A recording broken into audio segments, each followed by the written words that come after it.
ეხლა დავახასიათოთ თვითეფექტურობის თეორია.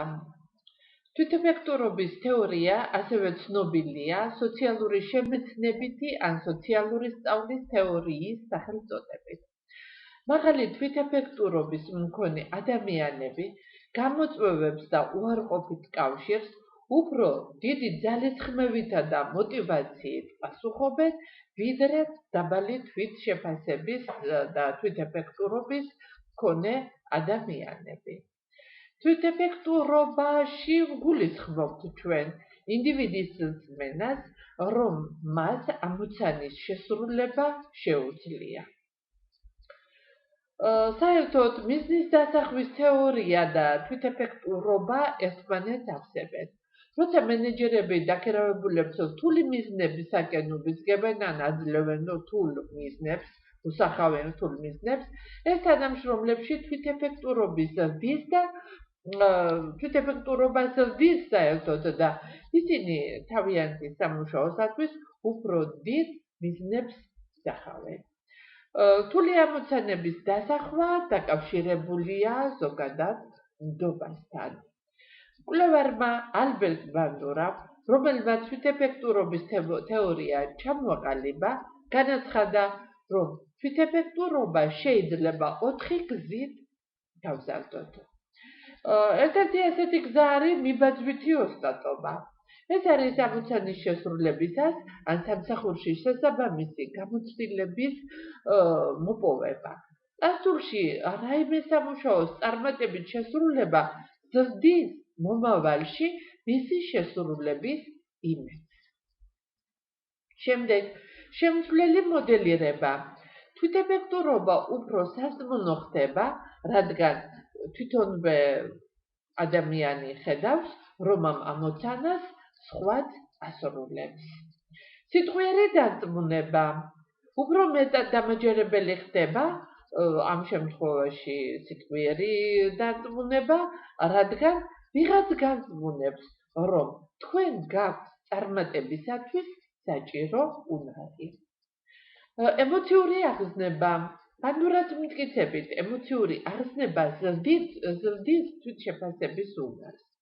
ემოციურ აღზნებას ინდივიდი მიყავს აქტიურ მდგომარეობამდე, რომელიც ბიძგს აძლევს დაასრულოს შესაბამისი ამოცანა.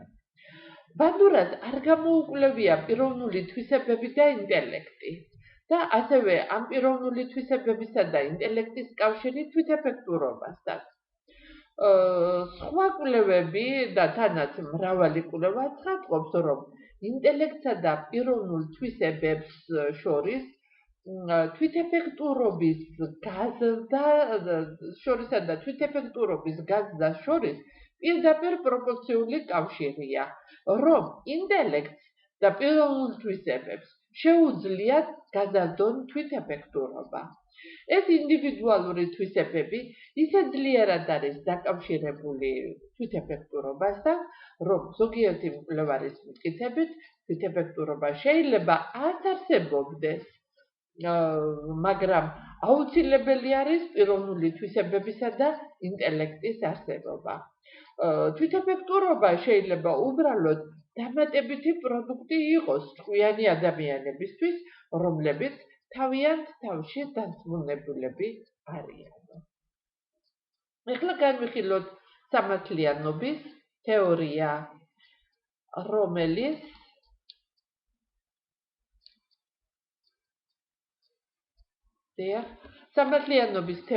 რომელიც დაკავშირებული არის ადამიანების სამსახურში ჩადებული რესურსსა და მის შედეგს შორის ურთიერთდამოკიდებულებასთან. ადამიანები სამსახურში დებენ საკუთარ რესურსებს. ეს არის ძალისხმევა, გამოცდილება, განათლება, კომპეტენცია და შესაბამისად ღებულობენ იქედან შედეგს. ანუ ეს არის მიღებული შედეგია ხელფასის რაოდენობა, დაწინაურება, აღიარება და აი ამას ადამიანები ყველაფერს, როგორც ერთს, ასევე მეორეს, ხშირად ადარებენ სხვების იგივე მაჩვენებლებს.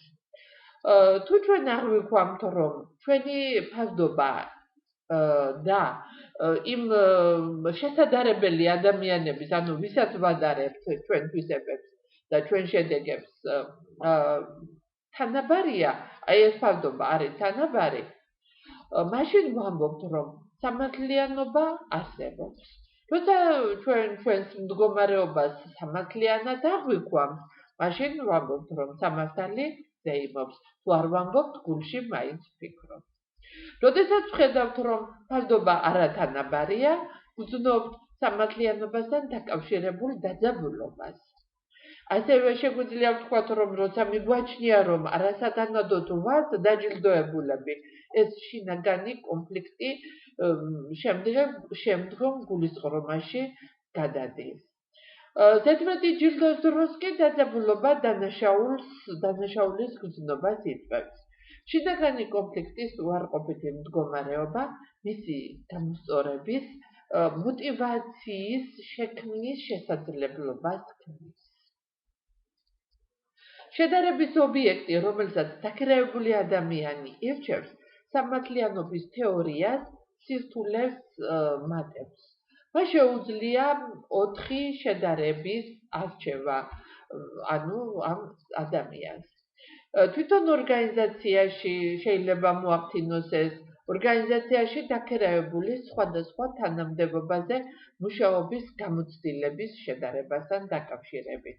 თვითონ ორგანიზაციის გარეთ დაქირავებულის სამუშაო გამოცდილება ორგანიზაციის გარეთ გარემოსა და თანამდებობებზე, აი ამის შედარება შეიძლება მოახდინოს.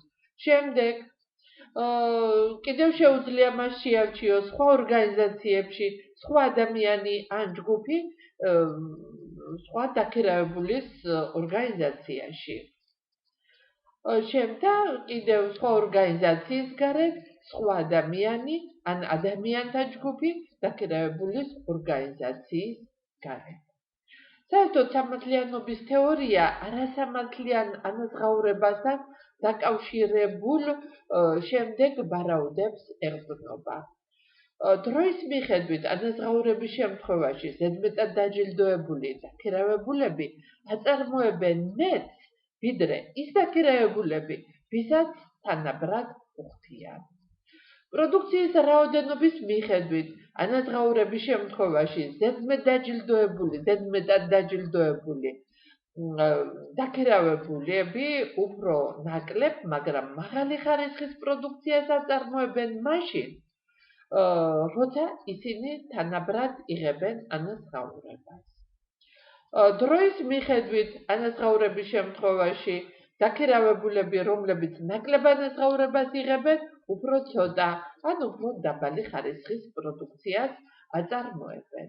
და შემდეგ ერთი კიდევ ვთქვათ, პროდუქციის რაოდენობის მიხედვით ანაზღაურების შემთხვევაში დაქირავებულები, რომლებიც ნაკლებ ანაზღაურებას იღებენ, დიდი რაოდენობის დაბალი ხარისხის პროდუქციას აწარმოებენ, ვიდრე ისინი, რომლებიც ანაზღაურებას თანაბრად იღებენ.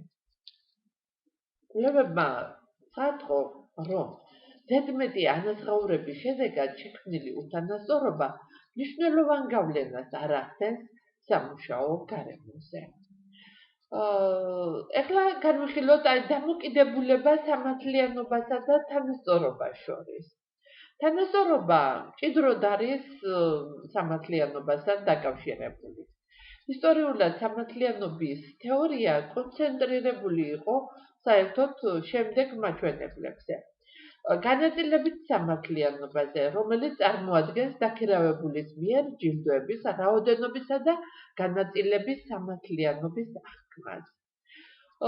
ორგანიზაციულ სამართლიანობას შეიძლება ორგანიზაციული სამართლიანობა განსაზღვროთ როგორც ზოგადად აღქმა, თუ რა არის სამართლიანი სამუშაო ადგილზე და რა არა. ერთ-ერთ ყველაზე მნიშვნელოვან ელემენტს ორგანიზაციულ სამართლიანობაში აღქმა წარმოადგენს.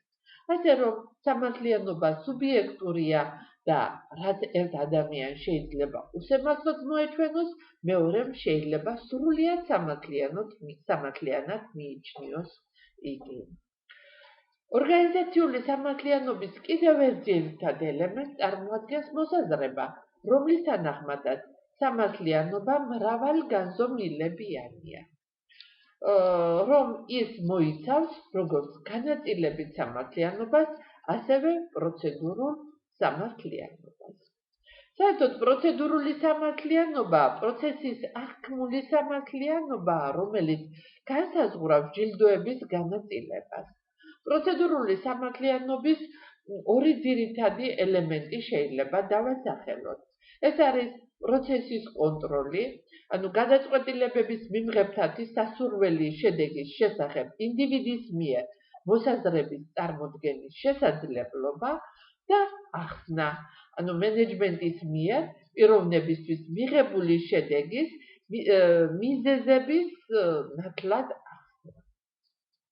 ერთ-ერთი გამოკვლევის თანახმად, პროცედურული სამართლიანობის გავლენა განაწილებითი სამართლიანობის არარსებობის პირობებში ყოველთვის და უმეტეს შემთხვევაში უფრო მნიშვნელოვანი ხდება.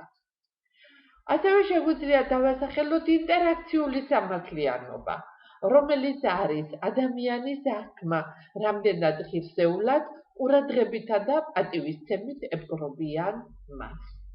სამუშაო ადგილზე სამართლიანობის წასახალისებლად მენეჯერებმა უნდა გაიაზრონ ინფორმაცია, რომელიც ორგანიზაციაში ყველასთვის ხელმისაწვდომია, თუ როგორ მიიღება განაწილების შესახებ გადაწყვეტილებები.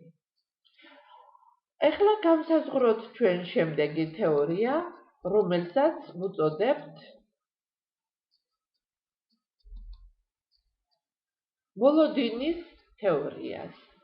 მოლოდინის თეორიას, რომელსაც მეორენაირად შეიძლება შევხვდეთ ბრუმის მოლოდინის თეორია, რამდენადაც მოტივაციის ერთ-ერთი ყველაზე ფართოდ მიღებული ახსნა მდგომარეობს არის სწორედ გამოხატული ვიქტორ ბრუმის მოლოდინის თეორიაში.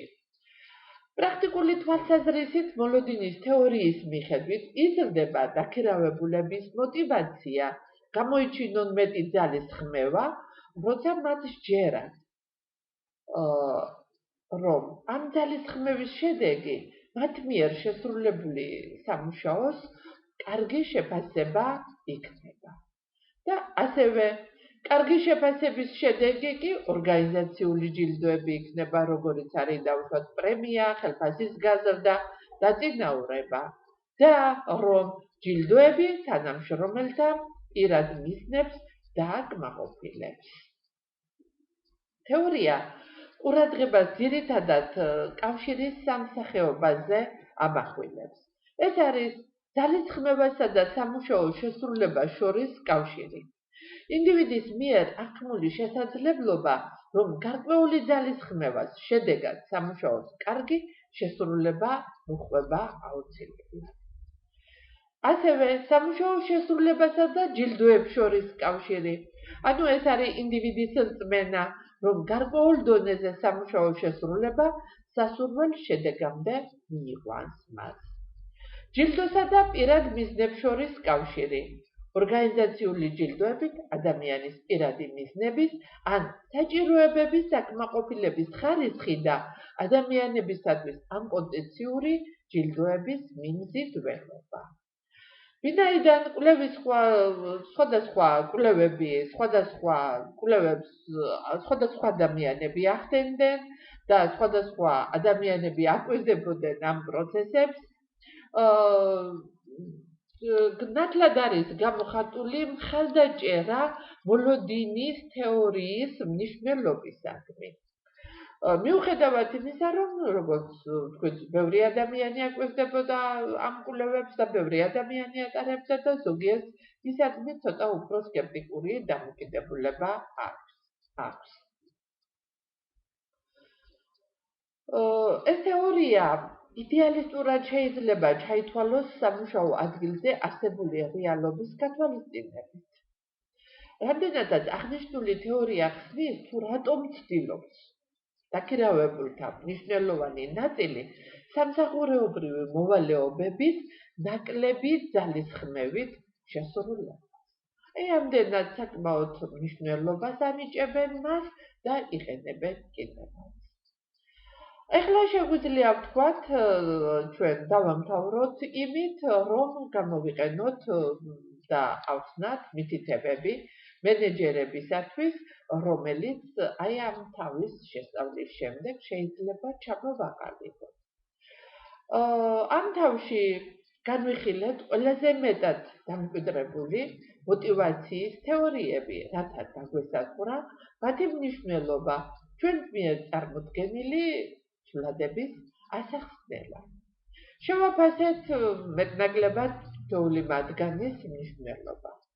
აღნიშნული საფუძველზე შეიძლება აღნიშნოთ, რომ მოტივაციის თეორიები, რომლებიც გამყარებულია კვლევებით და კვლევალთა ბოლოდროინდელი მხარდაჭერით, მენეჯერებისაგან უფრო მეტ ყურადღებას იმსახურებს.